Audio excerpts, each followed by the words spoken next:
Hello, everyone, and welcome to another episode of the Redbox Studio Facebook Live series.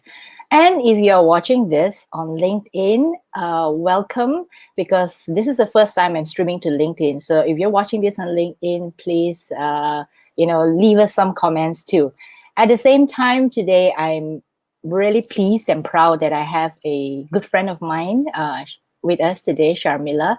And Sharmila is going to share with us some really amazing and eye-opening tips for us to get media attention. So why is media attention so important these days? So media attention is something that all of us should really learn about and how to get some for our business, because media attention is all about credibility and visibility for our own businesses as well as our own products and services. So if you just joined us, this is like something new to you. Welcome to the Redbox Studio Facebook Live series. My name is Krista Goon, as you can see from the screen. And we do this every fortnight so that we can bring you business knowledge as well as marketing knowledge to help you in your business. So as I was saying, why do we need media attention? Because it's really good for our business, right? And it brings you massive visibility and credibility. And who else better to talk to us about things like this, right? Than a media consultant, than someone who's been doing this for more than 18 years, actually. So without much further ado, let me bring on Sharmila. Hello, everyone. Hi, I'm Sharmila. And hi, Krista. Great to be here. Good morning. Good morning. Yeah. So, Sharmila, before we get into what you want to share with us today, we usually start with a book recommendation. Right? Yes. So, can I start with mine first, then we can move on to yours, because I think yours is in a soft copy. Or is it digital? Yes, it's in a soft copy. Exactly. Yeah. Okay. Yeah, so this is a little bit like reverse. Usually I ask my guests to share, but today I share because mine is physical copy, right? So this is the book that I want to recommend. You can see my lighting there. Okay. Yes. So it's by, is it Ray Kroc? Yeah, by Ray Kroc, Grinding It Out. So as you can see, the golden arches there. So this is a real classic book. And I was telling Sharmila before we got on, I was saying like, what book shall I recommend? This is a book that I read some time ago, actually a long time ago. But I felt that this is a really good book if you really want to know about how McDonald's started and what was how McDonald's grew from after being bought over by Ray Kroc from the McDonald brothers. So there's actually a real McDonald brothers. So inside it is all about business strategy and marketing strategy. So if you really can get this, is a really classic book. It's so old, right? I mean, it's like really literally like old 1970s or 1980s kind of thing. Yeah. So it's good if you can find it. If not, go and get the digital version if you can. So that's my book recommendation for today. Okay. And now on to you. Looks good. Looks good. I must read it. Yeah. Yeah. Considering I consume a fair amount of McDonald's. well, not anymore, but I used to. Yeah. So I'll go on, Krista. Yeah. Okay, so I wanted to bring on. Hi, Malar. Good morning. Hi, Malar. Good morning, and thanks for joining us. Thanks for being here with us. And then there is also someone that I know. I call him Uncle Ko anyway. So he was on he was on the Facebook Live some time ago. Yeah. And I think it's just your friend, Sharon. Oh, Sharon. Hi, Sharon. Hey. Hi. So we're here and you want to say hello, just leave your comments and then, we'll pull them up. As well as along the way when Sharmila is talking about the tips and some of the how-tos and all that, And if you have a question, please put it in the comments. We'll pull it up for her to answer. Okay, back to you, Okay. Sharmila. All right, so I'll just start by sharing my book recommendation. So give me a second while I share my slides.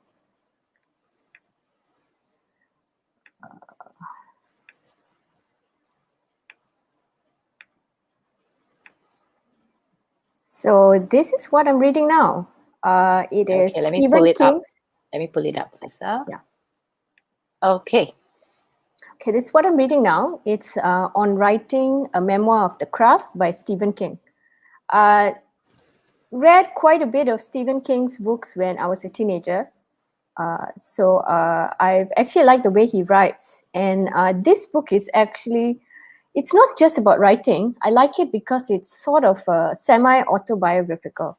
He writes about how he started writing. He also writes about, like things kids do, kids when they're growing up and they're teenagers, how his life was. Mostly stories about him and his brother, the parents, family as they were growing up. So it's actually a pretty good book, not just for writers, but just for you to get inside the head of a writer and learn the story of their life, basically. So, I recommend this book. It's not very thick. It's about that thin, but it's a pretty good book. Yeah, I'm reading mine on Kindle right now. So, but that's the cover over there. So you can actually have a look at it. Yeah. Okay. It's a pretty good book. Okay. So thank you. When I think of Stephen King, I think of horror. Yes. Yeah, very much so. So it's good that at least he has a non-horror. Yes, book, right? yes, This true. is on writing, right? This is really on the craft of writing, but also about his some stories about that. Okay, so that's good. Yes, because I've never dared to read Stephen King, so this is a confession. Never read his books at night. Never ever read his books at night. Yeah, I am just superbly chicken, as I'm not gonna go anywhere near there. So this one is good. This one's good. So yeah. Hi, Leighton. Hi, welcome. Hello, Leighton. Welcome. Yeah. Okay. So, Sharmila, shall we continue with what we have for our audience today? Yeah, sure. I'll get right into it. So this is, let me just put it in presentation mode.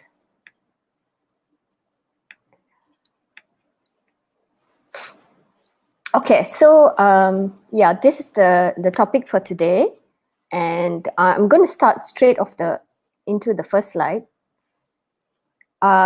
Okay, let's talk a little bit about media. So what do we think when we think of media? Okay, people of my generation, the Generation X's, they are actually probably used to print newspapers, print magazines, and radio stations because that is what we grew up with, right?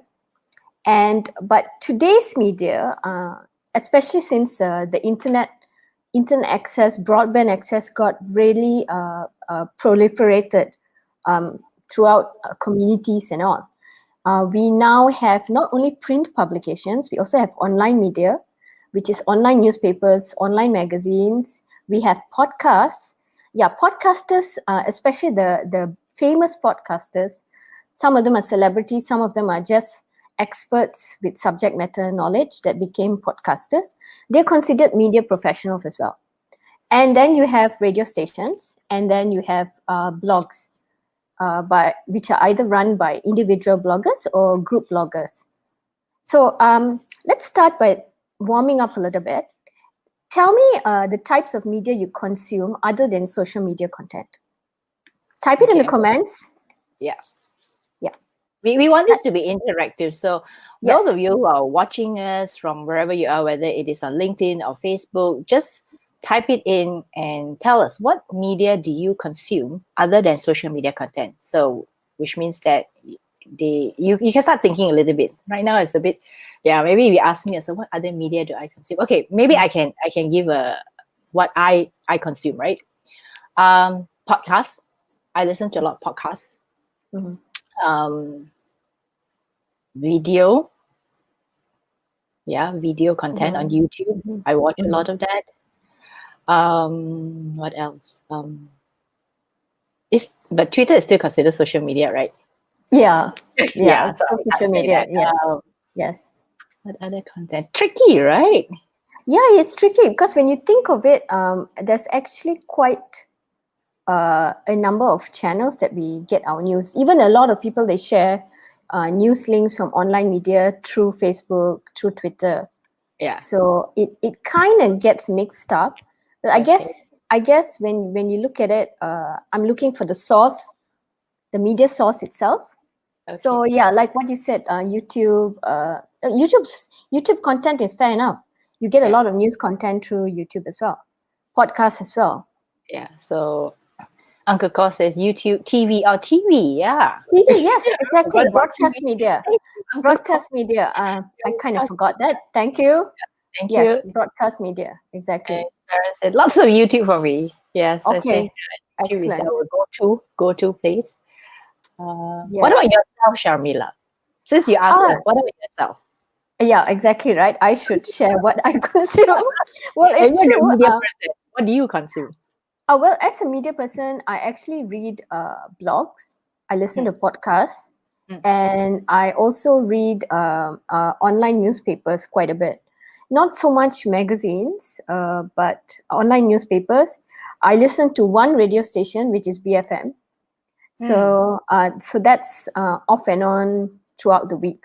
I listen to BFM. I Yeah, see. because I like listening to the morning run. Since you talked about that, I remember now, one of the things that I do read is Malaysia Kini, the subscribed version Yes, same here. Same for my here. I news, do. for my roundup of news. Because I can't Yes. be bothered with regular newspapers anymore. Sorry to say, whoever's out there who's with a print, it's just like Oh, not happening. it's true. It's true. Not I happening think for a me lot anymore. of us, you're right, Krista. I think a lot of us, we've just switched to online Yeah. and we switched to independent media because we want fair news coverage and Yeah. balanced news coverage. So, yeah, that's pretty. Anyone else have any comments before I go on to the next slide? Yeah. No comments? Then we No will move on. comments? Okay. Yeah. Let's move on. Okay, I'll move on. All right. So we know the concept of media has changed, and but I guess as a business, you also want to know why you want to engage with the media. So the first thing that you want to do is you want to build credibility. I think Krista, you were telling me about one of your guests, right? A little boy Yeah. who actually got his story out. Maybe Yeah. you want to talk a little bit about that. Okay. For those of you who've been watching our Facebook Live series, you know that I think a couple of weeks ago, I did one with the youngest ever CEO, Arman of Coco Loco.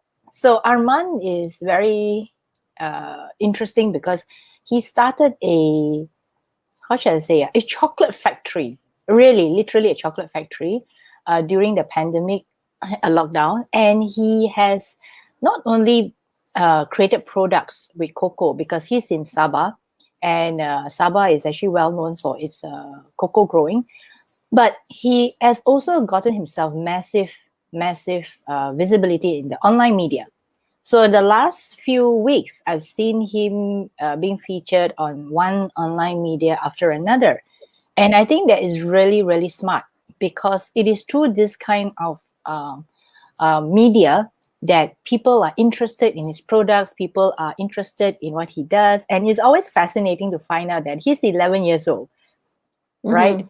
And at such a young age, I remember telling him, I don't know what I was doing at 11, but I do know that I wasn't thinking of selling products at 11. Maybe, writing, scribbling, and doing stuff like that, but not like him. He's already planning what he wants to be at 18. He told his mom he wanted to be a millionaire at 18.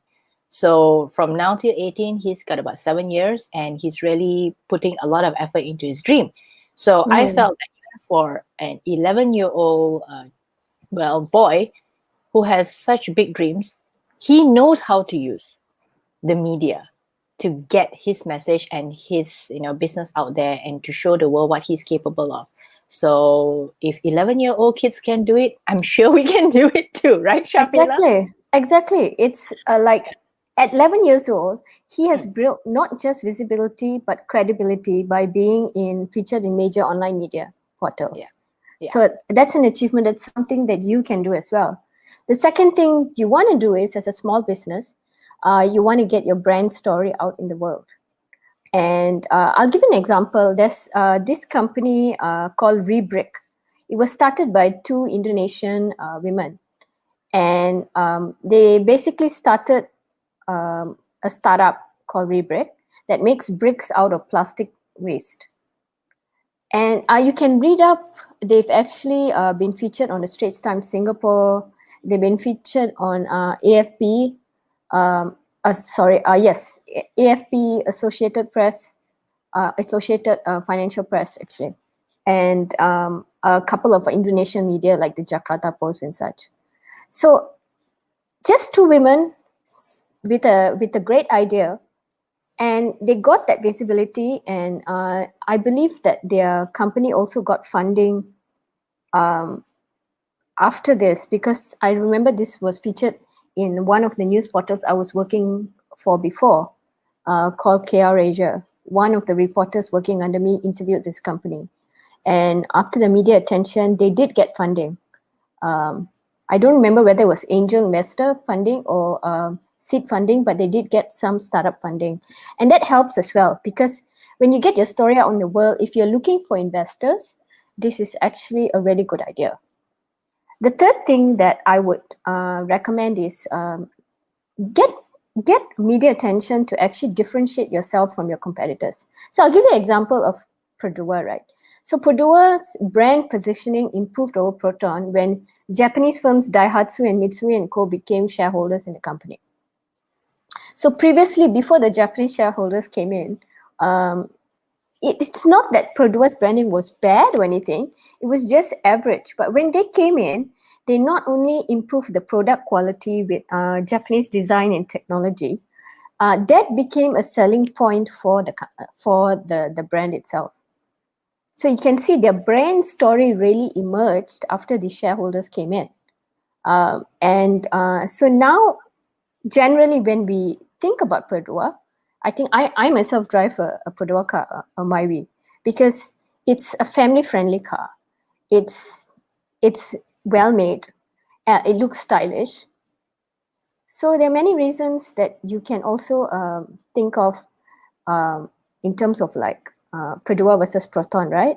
And so they've been able to differentiate themselves from Proton. And, it's exactly what you can do as well. Yes. So it's not only just about getting the media attention for your business, but it also helps you get the attention of investors, as well as differentiate yourself from the competitors in the same space. True. Yeah. And of course, like when you're a startup or a small business, maybe at this time you're self-funded, but as you want to scale, you do want investors, right? So once you get that media attention, it will always be there. Especially if it's online media, they can always Google and find. Potential investors can always Google and find. You can keep it as a selling point in your portfolio to market to potential investors. It will always be there as a sort of media portfolio of your company and yourself. All right, on to the next slide. Okay, after engaging, after this, knowing why you want to engage with the media, I'm going to talk a little bit about some common media myths, right? And this is what I've experienced from startups and all who have wanted to be interviewed by some of the bigger publications I've worked for. So some of the publications I've worked for that featured startups prominently were Digital News Asia. And following that, I worked at KR Asia, Singaporean publication. So a lot of people who run startups and small businesses, they think that media professionals only want to hear from the big brands. And actually, this is not true, especially when you have a small business and you may feel like, in Malay, we say segan, right? You may feel segan to approach the media because you feel that, oh, no, but my business is too small. I don't have a great product or they a have great some milestones, service. right? Like some Yes, and I don't achievement. have enough milestones. Yes, exactly. So, but actually, that's not the case. If you have a compelling story, like these two Indonesian girls did with Rebrick, they had a really compelling story and that really won over people. So it's about the connection that you make to the people who are reading the media article. The second myth is I have to fork out lots of money to be in the media. So there are many companies, many business owners who think that, for example, print publications, right?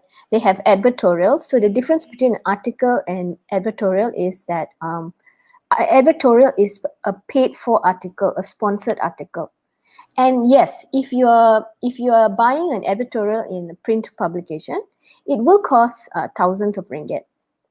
But a lot of small businesses have gotten publicity for free, which means the reporter journalist interviews them, right? And it's not a sponsored article, but it's like a real story. So if they can do it, you can do it too. And I will talk a little bit about some of the techniques later. The third thing that people often make a mistake with is they think that media professionals are unreachable. So, okay, I'll give you a little tip, right? So when you go to, let's say you go to your favorite online media like Malaysia KINI. So you go to the About Us page and then you look at the team and then the different editors and the reporters, and you may only see the top editors and all, and you may feel, again, segan to email them or write to them. But what you can do is in a lot of publications, like Malaysia KINI, the editors who run it still write. So that's a different, because they're independent media. But with a lot of bigger media like the Star, NST, maybe the Sun, the print media, they have huge teams, right? So you may not be able to reach the top editors, and don't aim for that.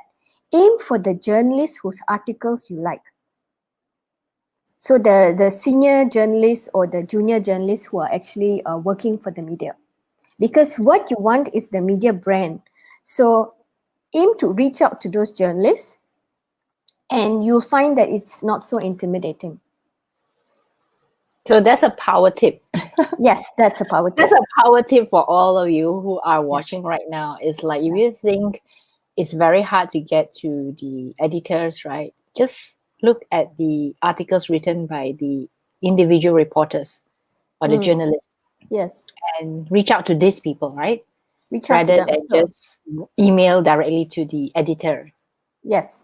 Yeah. And because sometimes even when they have general emails for the editors, right? Like I think for the Age is editor@bizage.com, for example. That's a general email. So they're flooded with emails every single day by companies, by individuals, by political parties, you name it. So they may miss your email. But if you get a little creative, you target the reporters and you look them up on social media. Like a lot of reporters are on Twitter. Yeah. You can always inbox them on Twitter, or email them through the email that's given on the website, or on the article byline. So look at the article byline. Like I believe that for NST, the reporter's email is given at the bottom of the article or close to the byline. You have to double check on that. So yeah, so you get creative about the ways you want to contact them. And you'll find that a lot of journalists, reporters are actually receptive, because they're always looking for fresh stories. Right. Let me just put this. Let me just put this out there, so at least people know, right? So this is really a good one. That's why I keep saying that. These are some of the I would say insider stuff that you would know, but a lot of people out there is like, how do I get to these people? Or like you say, get to the editor, but then you feel segan, and then you feel embarrassed, like I don't know what to say, right? Yeah. So this is a really good tip. So reach out to the journalist and find him or her on Twitter, and just have the conversation. Exactly. Twitter is great. Another channel I forgot to mention is LinkedIn. If you're on LinkedIn and you have like you need to have a proper LinkedIn profile so they can look you up as well. Yeah. And so if you have a proper LinkedIn profile and you feel ready, wow, I'm motivated, I'm going to contact this journalist, inbox them, drop a message on LinkedIn if they don't have a Twitter account. So you make that little effort, but then you'll be directly connected to them. Yeah. Okay. So, And then the next thing you need to do is focus on yourself and your story. So you need to know your business inside out. So the first step, all right, let's do a little activity here. So I want you to make a list of unique selling propositions of your product or service, maximum 3, that answers why should I buy your product or service instead of your competitors. So take some time, do this now, and write it in the comment section. So you see, our Facebook Live is not just about sharing and telling you what you can do. We also want to help you think through what your business is all about. And this is a great time to really quickly think about what Sharmila said, right? So why should people buy your product or service, right, instead of the competitors? What is your USP? Yeah. So write it down in the comments. What's your USP? Since they are all thinking, right? Hopefully, let them take it. Okay, I want to pull up this comment.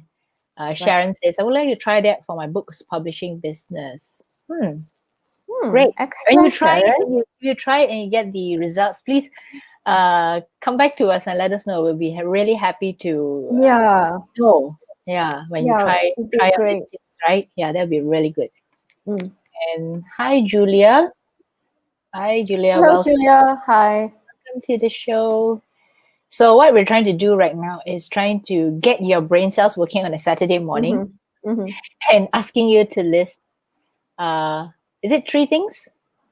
Maximum 3. I would go for maybe 2, 1 or 2, because it keep it like focused. Yeah. So make a list of 3 unique things about you and your business that the media might be interested in. Yes. Okay. So like for myself, let me think. The media might be interested in the fact that I have a podcast. And let's see. What other things? Oh, and then we develop websites, but it's not really about developing websites. It's about creating better marketing with your website. So a website to us is a marketing asset. So it's part of your marketing rather than a standalone. Like most people think a website is standalone, right? Like I just have a website and then that's it, right? I don't do much with it. And hopefully it functions like a brochure, but that's not really what we do with our clients. Then the third thing is, I also started this Facebook Live during the pandemic. That could be a little bit, a lot of people do start it, but I guess I've also been continuing doing it, even though we have off and on MCO and all that kind of things that have been happening in our lives. Okay, we have some comments here. Oh, great. Okay. Yes. Yep. So Uncle Cos said we have established service team to our product. Okay. Is that a good one? Sharmila? Well, I think you need to be a bit more specific. You've when you say Mr. Kaur, when you say you have established a service stream for selling your products, right? Maybe you want to talk a little bit about, for example, your service team itself. Is it a 24-hour service team, or like you're giving 24-hour support, or you give like support, respond within 48 hours? Something that makes the service team really, really stand out, if that's what you want to position. So I advise you to be a bit more specific, because you see, like for example, I'm a largely, apart from doing media consulting, I'm also a B2B copywriter. A lot of my companies are technology clients, and what I notice about them is when they have service teams and customer support, they have specific channels. They may have a 24-hour chat, or they may, your response time to you is maybe 48 hours or 72 hours, guaranteed response time. So find out what is unique about that particular service team, and you need to highlight that. Okay, thank you. Thanks for that, Sharmila. And then, hi, Grace Ann. Hi, Grace. Hi, for Grace. joining us. Yeah. Thank So for you. those who just joined us, we are now doing a little mini exercise called make a list of 3 unique things about you and your business that the media might be interested in, because we're going to talk about this further on, and we are going to teach you how you can use this to get that media attention. So So, just a little tip when you're making a list, right?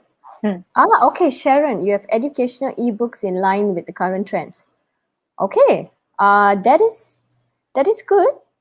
That is good, but you also want to talk a little bit more about what the trends are that you are fulfilling, because when you're highlighting a USP, it's important that you fulfill a specific need.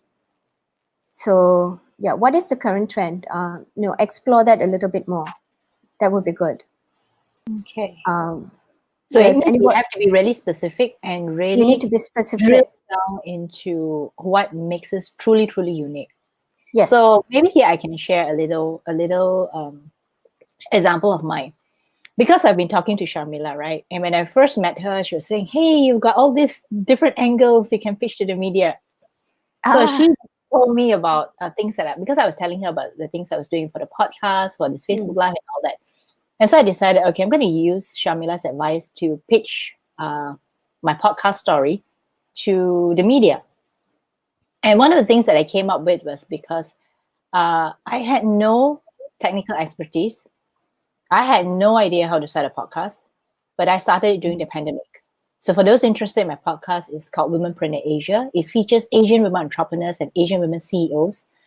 And I just wrote into the publication. And that's how I got published in Penang Monthly, the Penang Monthly magazine. So thanks to Sharmila, so I must credit to Sharmila for giving me the idea. I gave you the idea, but it was your story that won the coverage. So you had a compelling story.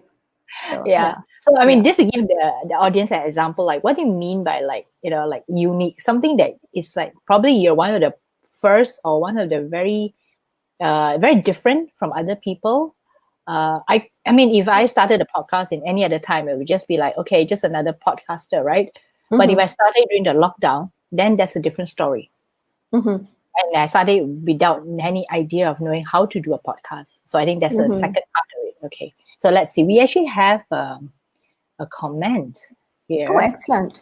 Yeah. Nicholas. Nicholas. See, this is a good example. Our unique brand interchange knowledge. Okay.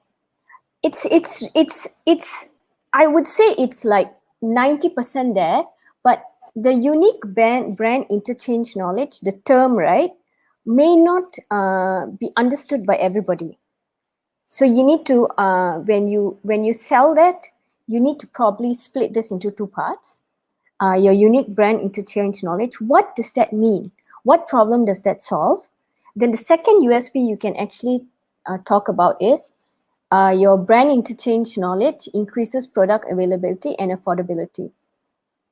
Okay, well, what do you mean about affordability about 20 to 30%? Does it mean that it's 20 to 30% more affordable? Maybe you want to share a little bit, Nicholas? Yeah, Nicholas, maybe you can leave in further comments below and just explain briefly. Yeah. Yes. Okay. I see that Uncle Koi has come back with his refined. Yes. USP.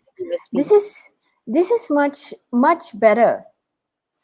Yes, this is much better. Okay, when you have reputable recommendations, that is something that you want to, so you split this USP into 2. So like I advised Nicholas, the 24 hour service and medical claim expertise makes effective claims and brain. Okay, so actually you can split this into 3 already.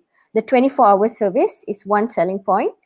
Then your medical claim expertise, what results? It results in effective claims. Second USP. And the third one is your reputation. Your reputation because of recommendations. I think that's what you mean.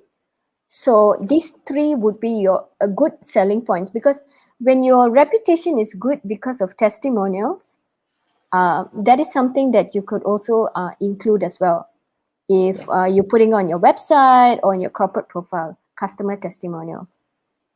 Yeah. Okay. So Nicholas has come back and said, yes, lowers the price by 20 to 30%. Excellent USP. Yeah, put that out. Put that out there and market that to your customers and to the media. Because when you're targeting business media, okay, let's say you're targeting business sections of the Star or NST, and you're also targeting bigger business media like The Edge or business sections of online media like The Vibes and maybe Malaysia Kini, for instance. They all have business sections. So when you're targeting these sections, these reporters have a different mindset from the news reporters. They want numbers. They want numbers. So it's all the questions that reporters are told to ask, which is who, what, why, when, how, and how much. Where as well, and how much. So they like data. They like stats. They want data because that builds credibility. If you can solve a problem and you have the numbers to show for it, it builds credibility, and they will be interested in talking to you. So that brings me to my next slide. Next part of the slide here is to be prepared and able to answer any question a customer may have about your product or service.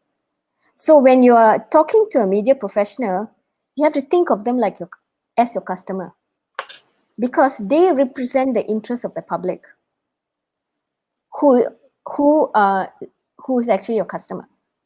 So you need to be able to answer any question. So maybe you want to sit down with have a brainstorming session with your business partners and employees, and have a brainstorming section about your product or service. So have this Q&A thing so you can come up with a product or service fact sheet that you can put on your company website. And I think Krista can share a little bit about an FAQ on the website. Okay. Frequently answered questions, what it looks like. Okay, so hang on while I share my screen. Yeah. So usually when we put the FAQ in a website, it really is more than just telling people simple questions and simple answers. So what I'm going to share with you right now is an FAQ page of one of our product, right? Our product is called Redbox EasyWeb. It's a smaller package for business owners who want to get their website started easily and quickly. So this is our frequently asked questions page. So what we do here is we list down all the questions that potentially any prospect would like to know about us. Like how is our package different? So we put it here, right? How is Redbox EasyWeb different? And then we also say things like, what are the advantages? So, okay, for instance, how is it different? Then if we click it, and then they can read the answer, right? So it's a pretty long answer. Of course, other things would be like, how much does it cost? Are there any yearly renewal fees? Who is it for? Now, I think part of the good thing is if you can really describe who your product is for, that also will be very helpful to the prospect. So the prospect can self-identify whether that's the right product for them. And all the other questions. So you can check it out at redboxeasyweb.com to get further ideas for your own FAQ. Because I think FAQ is actually one of the places where you can really, really persuade and sell if you put the right questions in place. Yeah. So yeah, just wanted to share that. Yeah, I mean that's an excellent example, because that FAQ section is a soft sell. It's not a hard sell. It's not a product brochure. It's not like a flyer they hand out on the street to make you buy stuff. But it works because it's informational. It works. And it's persuasive in a non-sleazy, non-hard sell way. So always think of your FAQ as the best place for you to put even more good things about yourself and your business. Okay, so back to your slides. All right, so we'll move on to the next slide. So once you can articulate what your business is all about, what your brand is all about, you need to make your presence felt online. So basically, you need to be armed with your brand story. before the journalist looks you up. So they will Google you, they will Google your company, they will look you up on LinkedIn and social media, but they want to see a website. So my advice is to create a website for your company or get someone to do it for you. So tell your story in the website. Focus on how you can help your ideal customer. Oops, sorry, there's a typo there. Instead of selling your product or service.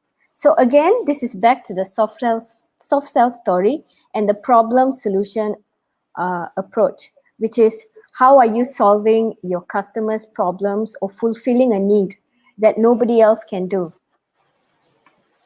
So a pro tip here is tell how and why you started the business. Tell that story to make people feel connected to you and your brand. So this is something for you to go, a little bit of homework for you to go back and do. So maybe you want to get down some, a pen and paper or your computer, just jot down notes in bullet points, you know, about how you started the business, how you got the idea for it, the product and service and all. And this one would go into your About Us page in your company website, because some of the best interviews I've done and as a media professional are with companies that have really good websites and About Us pages, like about the founders, about the business. They really have a compelling story. So when I read those kind of stories, right, it makes me want to know more about them, the company, the business, product and service. So it's usually a yes if they ask me if they want to pitch an interview to me, because they're open about telling their story. So that's really important, that level of openness to feel connected to your customer. So your customer can feel connected to you. Yes, yeah. And then once you can get that done, the next thing you need to do is, I know this because I run a business myself as a copywriter. It is hard because running a business, if you're doing it on your own, you're a solopreneur, you're a small business, you need to spend so much time running the business, branding, marketing and all. And then you have to add on and actually do social media as part of that branding or marketing. It's not easy. So I'm not going to advise you to do everything, but I'm going to advise you to do just two things. Have a company LinkedIn profile page. That means a company profile page that is for your business, which is separate from your personal LinkedIn profile. So you can Google on how to do this. There are a lot of resources online on how to set up a company LinkedIn profile page. As for social media channel, pick one. Pick the one that is most relevant to your product or service. So for example, for products, a lot of people choose Instagram, especially consumer products, because it really gets you a lot of traction. And use a business Instagram account. That means create a business Instagram account where you can see all the statistics and followers and such. Or if you are, and again, this depends on your demographic. If you are a services business, you may want to choose a Facebook page for your business instead of Instagram account. So again, this is up to you, what you're marketing, what you're selling. If you have staff to handle social media, it's good to have Instagram and LinkedIn, Instagram and Facebook page, business page. If you have people, you have the bandwidth and the manpower, then go ahead and have both, because that will give you more visibility on social media. And my pro tip is post regularly, either on your LinkedIn or on the Instagram or Facebook account. So if you don't, like I said, if you're doing everything on your own and you don't have the bandwidth to post on all three channels, my advice would be keep your product announcements, events announcements for your Instagram or your Facebook page. Your LinkedIn, maybe you have something that is more professional, like a change in management team or a new member to the team. If you're hiring, then you want to put that on your LinkedIn. So you can split it.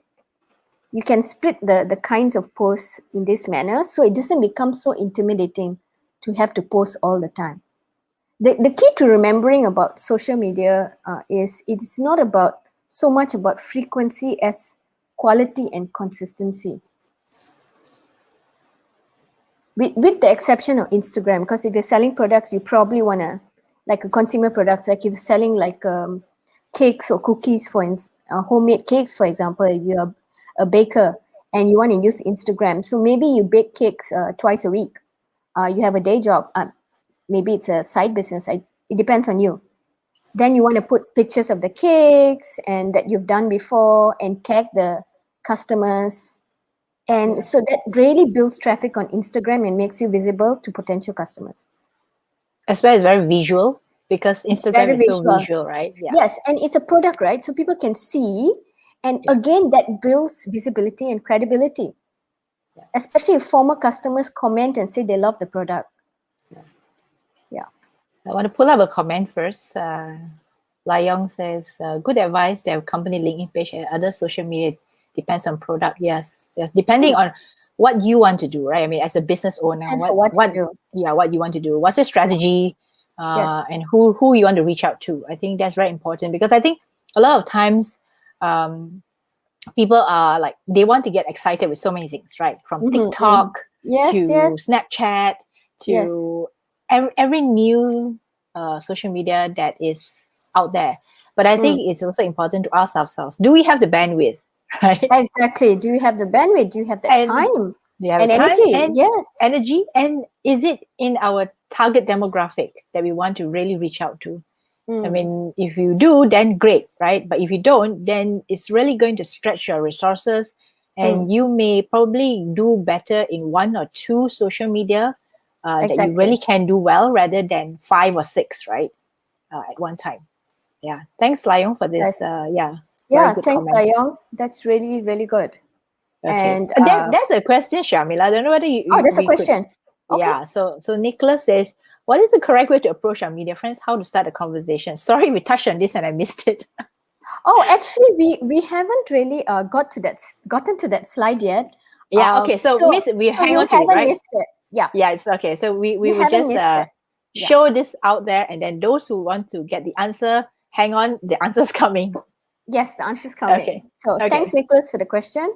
So I'll go ahead with the other slides. All right. So, okay. Right. Before we go into actually approaching the media, which Nicholas brought up, you need to really know your customers, who they are and what they read or listen to or watch. So be very specific about exactly who your ideal customers are and what they do for a living, their likes and dislikes, their age, their buying behaviors. So make a list of 5 attributes they have. Yeah. Can you try doing that now in the comments? So your ideal customer. What customer? What attributes are we looking at, for instance? So you're looking at like what I mentioned just now, what they do for a living, their occupation, their age, their likes and dislikes, their buying behaviors. Okay. So for instance, someone like me, okay, just say I talk about myself. I assume that I'm someone's customer. I read Malaysia Kini, so that could be a custom attribute. I shop on, now everybody knows lah. I shop on Zalora. So do I. Yeah. I check out stuff on Shopee, but not necessarily buy them, because I just like to browse and look at what's out there. I love reading books, so that could be one. Business books and non-business books. Anything except Stephen King's horror stuff. Okay, fair enough. Yeah. Love historical fiction. Other attributes. I like gifts, as in food. Like I like sending my friends food gifts, right? So if I know a small business who's making cakes, for instance, I would say, okay, I'm going to text that person and get that person's address so that I can send food to them. So I mean, during the last 1 year, I think that's what I've been doing. I think that cheers people up. So that's what I like. So I guess that those are some of the things you're looking for, right? Like that's valuable info, Krista. That's really valuable info. That's terrible. Many Now of everyone the knows what I business. like. Well, I don't mind sharing as well. I Yeah. also shop on Zalora. Yeah. I shop on Shopee and Lazada. Yeah. And because I also like to read, I actually do shop on online book websites like Book Access, Book Depository, which is owned by Amazon. And the fifth thing I like to do a lot is listen to podcasts.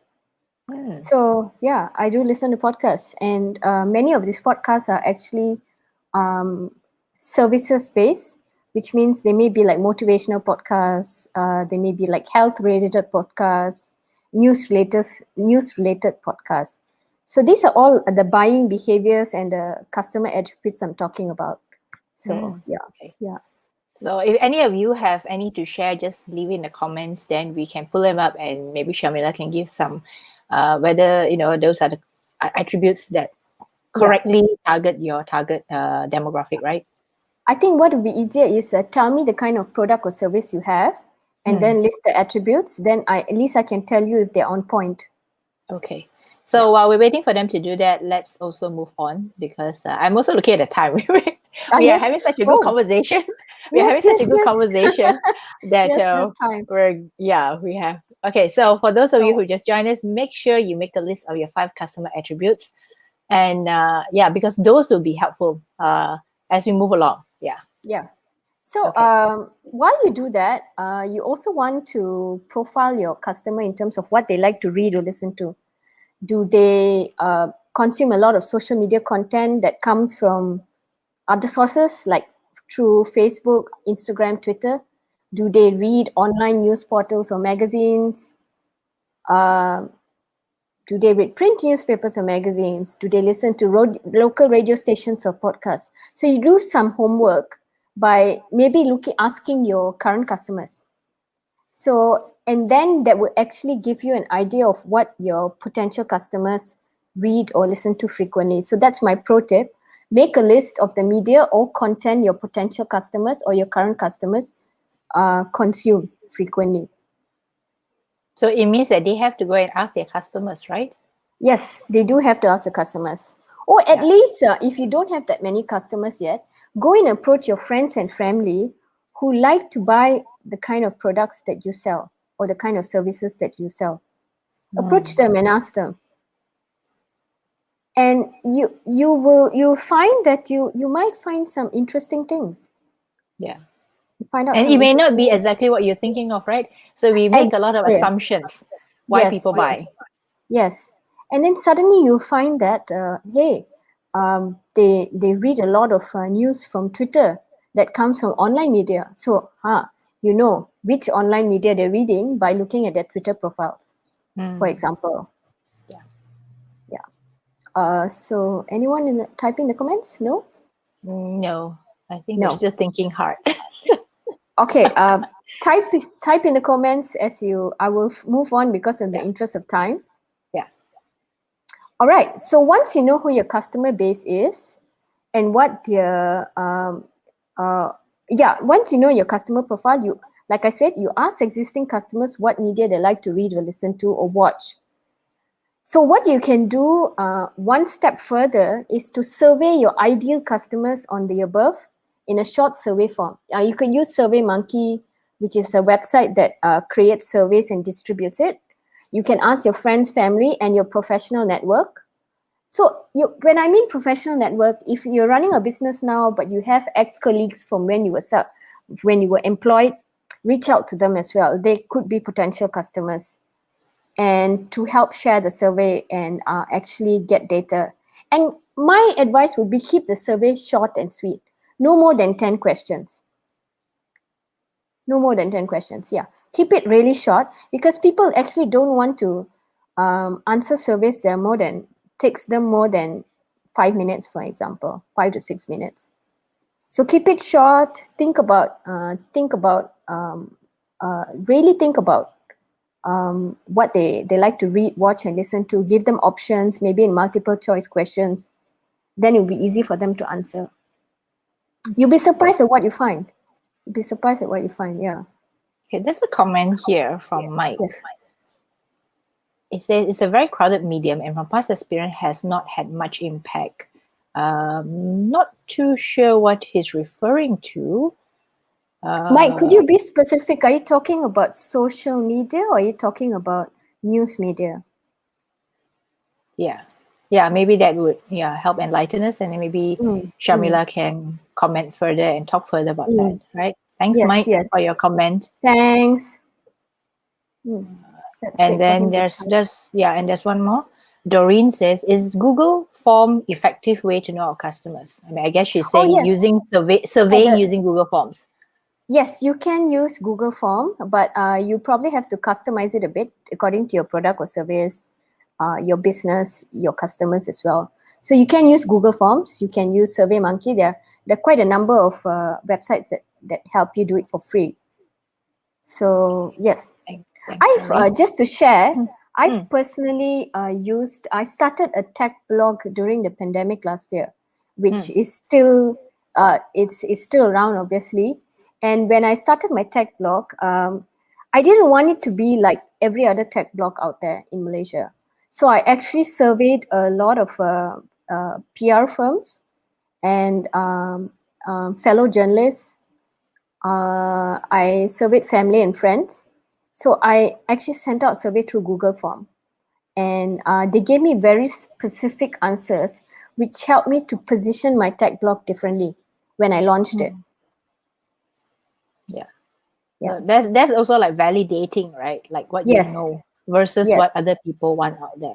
Okay, so I think Mike has come back with some answers. He said article in the news.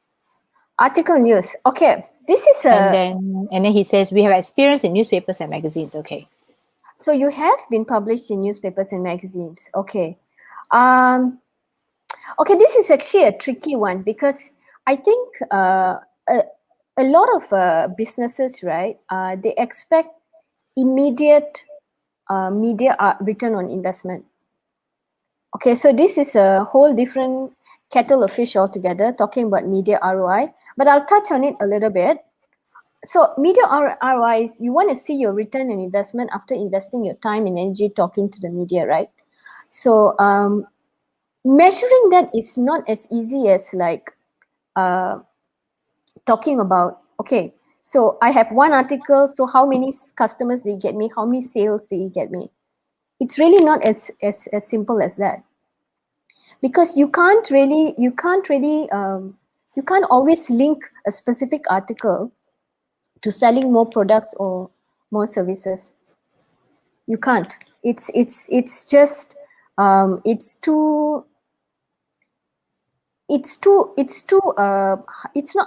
not vague. I'm trying to find the other word.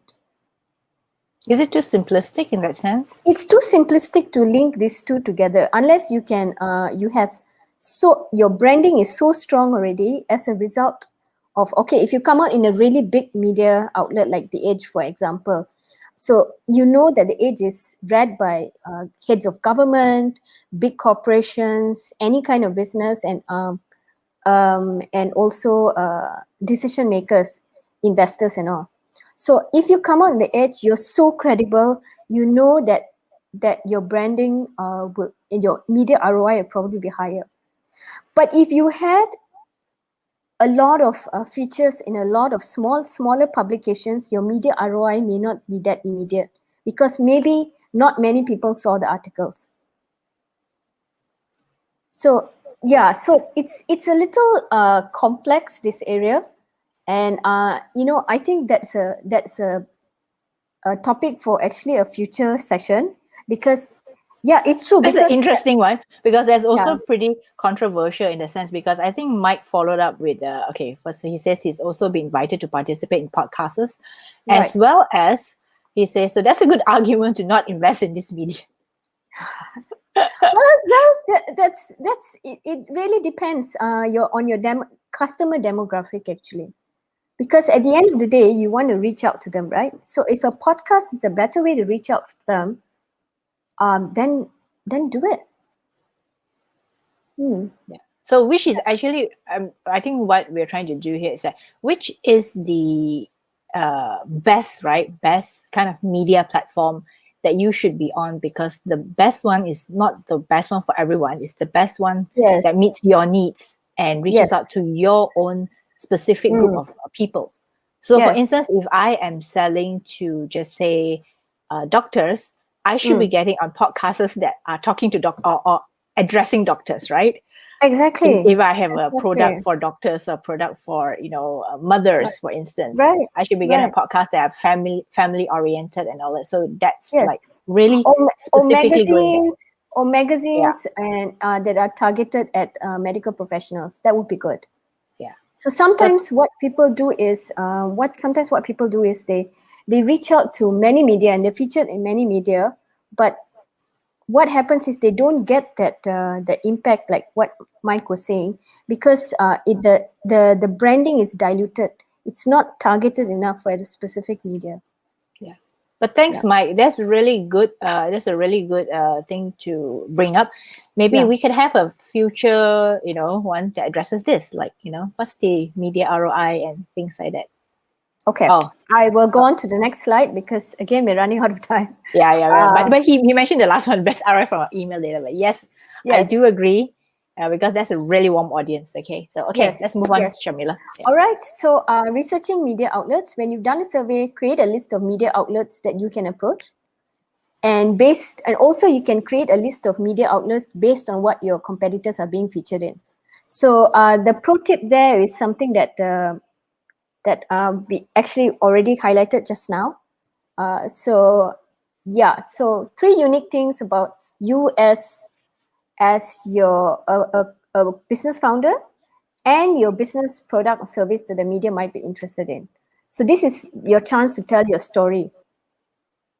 So make a list of the three unique things about you and your business or your product and service that the media might be interested in. So there's something that that you can actually do to speed up the process of actually profiling the media outlets. Okay, after that pro tip, we'll go on to the next slide. Right, some media do's and don'ts. And I've been in the media for 18 years, Krista, and I've interviewed all sorts of people. Okay. I mean, like from small business owners to local CEOs, foreign CEOs, and all. And I find that a lot of them make the same mistakes, no matter how prominent or not prominent they are in the public eye. And the do's I would suggest is be approachable. So treat your media interview, whether you are doing a face-to-face interview or online interview or like a podcast, be approachable. Be that person who is easy to talk to, who is open and understanding.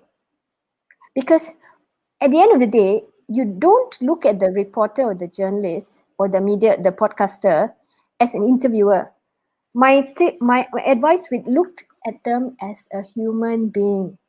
Then you will relax when you start the interview. And a good media professional will actually make you feel at ease at the very beginning when you're doing introductions and you have a bit of a chat before you actually start the whole Q&A. The second thing is have a compelling story to tell. So make sure, like what we mentioned, Krista and I mentioned before, when you have a compelling story, it is something that connects you not just to the journalists, but also to the readers or listeners or viewers who are going to watch, read, or listen to your story. Third thing is be patient. Okay. Now, I've experienced this many times over the past 18 years.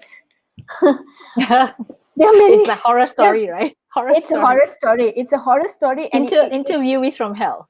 Interviewees from hell, exactly. There are people who may not even be in the line that you're in, or in the technical expertise, or have the technical expertise that you have.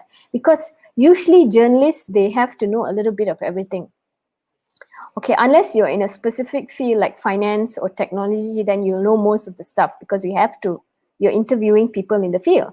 But if you're talking to a news journalist and you happen to be a semiconductor company, for example, you got to be patient and answer the questions that they ask you. So however stupid you think the questions are, please be patient and answer them, because if the journalist decides that he or she does not like you, you're not going to get good coverage. You're not going to get good coverage. You may not even get balanced coverage, which is what you were actually hoping for. You may get something very negative. So because at the end of the day, the journalist is a human as well. So yeah, so don't piss them off. Don't talk down to the journalist. Make sure you explain in a nice way, clearly what your business is about, what your product and service is about. And also, don't try to cover up anything about your business or product. Okay, this is an insider's tip. Okay, usually when I go for an interview, right? So the interview would already been scheduled for maybe 3 to 5 days ahead, a week ahead of time. Before I go to the interview, I arm myself with a whole 360-degree view of the founder and the business, which means I will Google, I will look you up on LinkedIn, I will talk to your competitors, I will talk to your customers, I will look you up on social media. Are you starting to get scared yet? She's going to hound you. Sharmila is going to track you down. This is what anything, journalists right? do. Yes, In this is any what forums, journalists any do. things that, whether there's a positive, negative comment or remark, Yes, you will find out, especially right? by customers. Yes, I will find out, and I tell you, any good journalist, and there are many of them out there, will do exactly the same thing. So if the journalist brings up something negative about your business, your background, or your product or service, don't try to cover up anything. Address it in a diplomatic and honest way. And the And if last we thing don't know, is, say don't know, right? If we don't know, say don't know. Can we say don't know? if just say, okay. like somebody says, can you verify this? And then you're like, okay, I'm not too if you sure say where that came from. Yes, you can say something like, okay, please don't say I don't know, because that makes you look like you don't know anything about your business or you're trying to cover up. It really looks at that. So what I would advise you to say is just keep your cool and say that I don't recall that right now, but I will find out for you. Because, again, you're a business owner, you're a busy person, you may not be able to remember everything. Or you say, I will look into it for you and get back to you. So that is something a journalist would appreciate, rather than you getting defensive and trying to cover up. Great. That's a great tip. Yeah. And the final thing is, don't try to sell your brand or product or service midway or at the beginning of the interview or at the end of the interview. What the journalist wants to know is, yes, they want to know about your product, your brand, and then what you do. But it needs to be educational and informational. That's what you're going for. And it needs to come across very factual, educational, and informational. So present the facts that way. They want facts. So if you're selling your brand or product, your brand, give them numbers and give them results. Just like what Nicholas said just now in the comments. He was able to give numbers. So that builds credibility. So if you have the numbers to back it up, you can say, oh, by the way, our product or our service has achieved this kind of coverage and these kind of numbers. You can just like slip it in. So all this, subtly. Yes, subtly, yes, slip it in subtly, yes. All right, that's my last slide for today. And okay, we have some questions. Yes, already we have questions. Okay, so first of all, before we get to the questions, for those of you who want to connect with Sharmila, so you can go to LinkedIn. Yes. So this is her profile. So go and look for her and connect with her, and you can be her friend and find out more, the ins and outs of the media industry. Yes, please connect with me on LinkedIn. I check it very frequently, and I'm happy to answer any further questions you have. But right now, for the Q&A sessions now, since you have questions now, just throw anything at me. Yeah. Okay, so there are two questions, right? So one is from Shaliza. Hi, Sharmila. I own and run a medium-sized company and will soon launch a personal project, i.e. write and publish an entrepreneurship book. which option is better for promotion and branding? Should I create a personal FB page, or can I do that on the company's official FB page? Okay. So an entrepreneurship book is actually targeted as a business audience, right? So I would actually promote on the company FB page. Because I assume you are the main person running the company, the owner and all. If you are, then yes, you will use the company FB page to promote your book. Okay. Yeah, that would Does be a that good answer idea. your question? Yeah. Does that answer your question, Sharlisa? I hope it does. Then there's another Yeah, one. please let us. Yeah. Then there's Okay. Nicholas. My personal LinkedIn account has been around a while Right. with many quality contacts related to my business. My LinkedIn Right. represents me as an entrepreneur and business brand. I'm so sorry, Krista. Could you just Yeah. give me a moment? My doorbell just rang. Okay, Just sure. one second. I'll get back to Yeah. you. Yeah. So then let her settle her delivery first. I think something came in the delivery for her. So anyway, we will continue with Nicholas's question. Is that yes? Okay. So yes. So she says that my LinkedIn represents me as an entrepreneur and a business brand ambassador. Contents include both current business and entrepreneurial thoughts. Shall I continue with it or split personal and business? Dilemma. Okay. Yes, it's a dilemma. Actually, this is actually I can understand where you're coming from. Okay, because your first thing is your current personal LinkedIn account, right? You have the contacts and everything there. That's fine. I think you should continue with it. But if you have a company that you're trying to scale, a business that you're trying to scale, that is part of this branding, you need to highlight that in a LinkedIn company profile page. Because obviously you have a registered company and everything. And so put that as a separate LinkedIn company page, listing the products and services that you offer there. It really builds credibility because when you have a company page, that's also a brand that people can follow. They can follow the brand. So what you can do is, yes, you can split personal and business. You can have one for your business if that's the kind of branding you're going for, or if you're branding yourself as the business, because you're an entrepreneur and a brand ambassador, you can also stick with that. So it's really what you're trying to achieve now.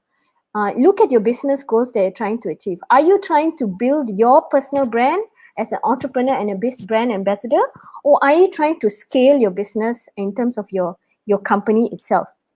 If you want to scale the business, that is something you want to add on, then yes, you do need a LinkedIn company profile page.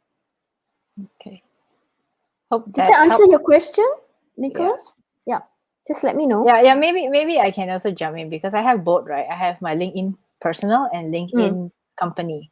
And so how I decide to post on the LinkedIn company page is really company related events, like today's event, things that are related to the company. I put it there. But once in a while, I know that if I post it there and I post it on my profile, people are like, it's a bit of an overkill, right? Like you're posting so many places. So sometimes I post it on my company LinkedIn and I share it out from there to my own personal profile. So people know that that is like I'm related to the company, but at the same time, I'm also separate. So if they want to find out more, they can follow that page. But at the same time, I can still remain me and share some personal thoughts on other stuff besides the business, besides the business that I'm running and all that. So the other things I can share on my own personal profile. So I guess that probably is how I look at it. So I don't think there's any wrong or right in this case, but to me, I feel that helps me separate clearly, like when do I post on my company LinkedIn page? When do I post on my profile? Of course, sometimes certain things overlap. Like when I'm going out there to speak, right? Someone invites me to speak as a panelist. I was thinking, like, okay, shall I put it on my company one or should I put a personal profile? So that gets a bit tricky. But other than that, I think if it's company, I just put in a company page. Yeah. That's excellent advice, Krista. I mean, that's exactly what I think Nicholas wants to know as well, and I think it's the perfect answer. Yeah. I know we all, as business owners, sometimes it's like gets quite crazy. Like you want to post this on your company page and you want to post this on your profile. And I know actually profiles, we do get more connections because people really are our friends and our business associates. So it's easier for them to follow us and see what we're up to. So company pages may be a little bit detached, a little bit impersonal in that sense. Yes. And how much of your personal can you put into that LinkedIn? That's another topic for another day. I guess that's a good topic, right? How much of personality can you put in your company LinkedIn page? So I really hope that answers the question, Nicholas. Yeah, thank you so much. We are actually 15 minutes over time. Hour. Yeah. Yes, we are. We've had such a great session though. I mean, for those of you who really enjoyed today's session, please put in the comments whether you like this kind of sessions, because I think these are, I call this a mini training, because literally when we get out of this Facebook live live stream, we can use those tips right away in our own businesses. And that is what I really value about this kind of trainings and this kind of sharing, where people can learn so much and use it for themselves. Oh, we still have a question. Okay. Maybe we can do one more, Krista? One more. Okay, one more. Yeah, let's do one more. Yeah. Last one, okay? Florence Lim says, I run a real estate company in Penang. What will be advice on how I can take advantage of this media? Okay. Oh, interesting. I'm also in Penang, like Krista. Okay. Here's one tip, Florence. There are many real estate companies in Penang. You need to figure out what is your unique selling proposition, right? We talked about that earlier. If you missed that, what I advised was to make a list of maximum 3 unique things about you and your business that customers will be really find attractive. So that's your unique selling proposition. From there, once you know that, you will know the story that you can tell the media about you and your company. So you will have a compelling story to tell, an interesting story to tell the media. Okay, so I wouldn't use the word take advantage of the media. I would say leverage on the media, because you see, you're using the media actually to expand your business and your product and your service in this sense, because you're in real estate. So go over some of the tips that I said earlier about surveying your customers as well after doing your USP. Go over the tips I had about finding out what kind of media your customers consume, what do they read, what they listen to, what they watch, and then take it from there, because then you will be very focused and very specific on the kind of media that you want, and that will give you the publicity that you want. Yeah. So Florence, if you just joined us and you missed out the earlier part, I think when we started, Sharmila shared a number of power tips and really how-tos that you can start using for yourself. So please, this live stream, once it ends, you can still watch it as a replay. So for those of you who are watching as a replay, yeah, you can go back and look at what she said in the earlier part of this live stream. So I think the other thing is that, Nicholas says, friendly reminder of earlier question, how to start a conversation with media friends. Sorry, I think I missed that. Sorry, Nicholas. Oh, yes, so many comments. Sorry, so many comments. Yeah, sorry, missed that. How to start a conversation with the media friends? Okay, right.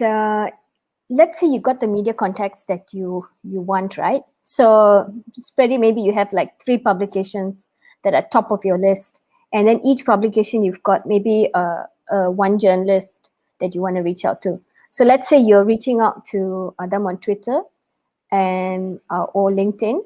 So to initiate the conversation, talk to them how you would talk to somebody that you're meeting at a networking event, in face-to-face event. So how do you initiate a conversation? Say, hi, okay, let's say the journalist name is my name lah. Hi, Sharmila. Good day, Sharmila, or greetings, Sharmila, or Selamat Sejahtera, Sharmila, whichever language you want to write in. Okay, so initiate a conversation is, hey, and I'm this person, this is what I do. I would like to have, I would like to have a conversation with you about this. Keep it simple because you're approaching them for the first time, right? So keep it simple. Also, compliment them. See, obviously, if you've read their articles before, you may want to start by complimenting them and say, hey, I read this article that you wrote in The Edge about SMEs, or maybe you wrote an article in Personal Wealth about an SME, because Personal Wealth has a SME section that's every fortnightly, I believe. So anyway, so I read this article about this that you wrote, and I really like reading it. This is, I'm so and so, and this is what I do. I'd like to have a chat with you, or I would like to have a conversation with you about this. Then wait for the person to reply. It is just exactly how you meet a person at an event or in person. But it would be nice if you could compliment them first to say that you really did read what they wrote and you know something about their publication. Because they want to know that you know something as well. And you're not just like buta approaching them, blanket message. Yeah, so customize your message to each journalist.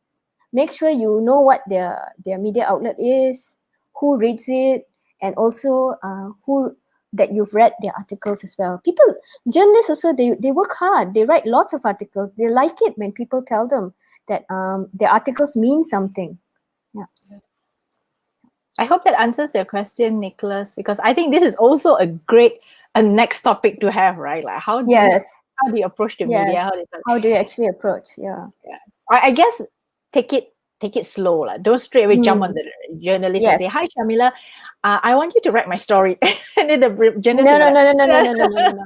No, right? Initiate a conversation. At least have get a direct contact. Like maybe hop on a email, get their email, and then write to them properly. And it takes a bit of crafting and all, and we don't have time to go into it today. Yes. So we'll definitely keep that in mind for the next topic, or something else that we may want to talk about in future. So if you have any topics that you feel that you would like me and Sharmila to bring on back again, just put in the comments, and we'll definitely check the comments. And thank you so much. Today, Sharmila, this has been the longest Facebook Live I've ever done. Oh, really? Besides my own, my own launch for my podcast, but this is long. This is 1 hour, 22 minutes. So for those of you who are still here watching, thank you so much for your time. We really want to get to all our questions. I know that this is such a hot topic because, like I said, right, media publicity is really good visibility for all our businesses. And it attracts customers, prospects, investors, collaborators, partners. It attracts so many kinds of people into our businesses and make them know more about us. But today we really, really can't go beyond 1 hour, 30 minutes, because I think it's a Saturday. We want to let you all go out there and you can go out to do whatever they need to do and grocery shopping. Not to mention grocery shopping, having lunch. A lot of you are probably starving now. Probably starving now. So if you want to know more about events, because later I think Sharmila and I will be thinking of more topics. So you can get updates when you sign up for our mailing list, like just now what Mike was saying, that email is still the best way to connect to people. So sign up at redbox.com/newsletter so that I can inform you when we have other events, because sometimes there are certain events that we do not put out here and we do not put it in the live stream or Facebook or LinkedIn or anywhere else. So thank you so much, everyone. Let's put up some last comments. Doreen says, interesting topic today. Thank you. Thank you, Doreen. Yes, we have many parts coming. We have so many parts coming that we couldn't do. Too many parts. Right. Thanks, Nicholas. Maybe we could also share, how maybe the next topic could be about, LinkedIn, right? How do you manage between a personal LinkedIn and a company LinkedIn, because it Yes. sometimes gets a bit crazy when both things overlap. Right. And then Layong, True. thank you so much. How to reach out to you? Yes, that is actually very Oh, good. you're Yeah. welcome, Layong. Yes. Yeah. Yes. And even Uncle Kaur says thank you. Now Oh, to clean. okay, Mr. Kaur, that's nice. Thank you. Yeah, Mr. Kaur is in the insurance business. Yeah. Yeah, I kind of figured that. Out. Yeah.